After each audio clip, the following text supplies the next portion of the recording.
Right now, you are sitting somewhere safe. No predators, no threats, nothing trying to kill you. And yet, somewhere deep inside your skull, a very old part of your brain is not convinced. It is scanning. It is listening. It is waiting for something to go wrong. That feeling is not anxiety. That feeling is not weakness. That feeling is millions of years old. And the real reason it will not leave you alone is far stranger than you think. Buried in the center of your brain is a small almond-shaped structure called the amygdala. It does not think. It reacts. The moment your senses detect something even slightly dangerous, a signal races to the amygdala before your conscious mind has time to form a single thought. Researcher Joseph Ledoux called this the low road. It bypasses all rational thinking entirely. In milliseconds, your amygdala floods your bloodstream with cortisol and adrenaline. Your heart accelerates. Your muscles tense. Your body is already moving before you have decided to move. This system kept your ancestors alive. Imagine standing in tall grass 2 million years ago. A shadow passes at the edge of your vision. The ones who paused to reason it through were more often the ones who did not survive. The ones whose amygdalas fired fastest ran first and thought second. They lived. They had children. Those children had children. And tens of thousands of generations later, you were born with that same amygdala, wired for the same speed, scanning for the same shadows. The problem is the world has changed. Your brain has not.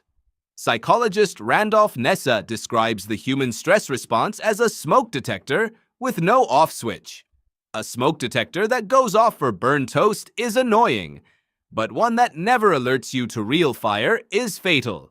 So evolution built your brain to overreact, to see the predator that is not there rather than miss the one that is.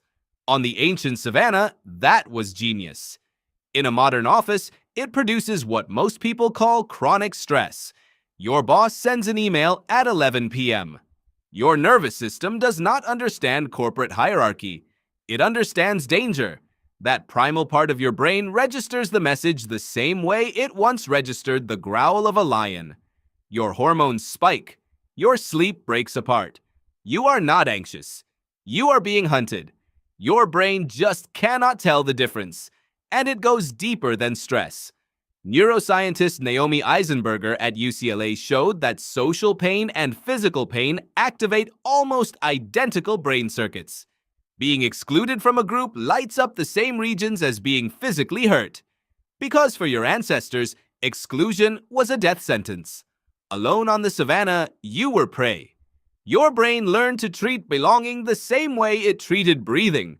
So the sting of rejection, the dread of being left out, that is not oversensitivity. That is ancient survival code running in a modern world. Then there is the dark. Every culture on Earth has its monsters. Every mythology has creatures of the night. This is not coincidence. The predators that hunted your ancestors were mostly nocturnal. Your brain learned that darkness meant danger. Anthropologist Daniel Fessler found that people in dark rooms make harsher, more suspicious judgments than those in lit rooms. Your threat system does not just make you afraid in the dark. It changes how you think. The ancient predator is still shaping your reasoning. You just cannot see it doing it.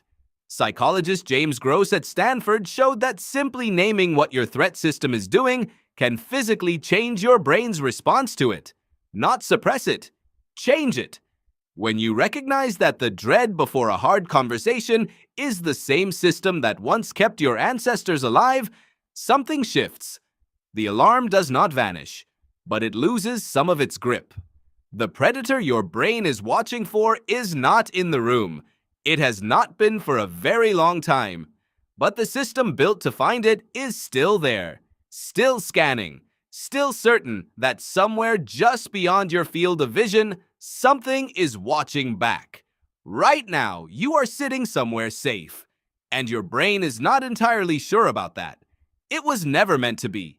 That restlessness is the price of being the species that survived every night that came before this one. And so will you.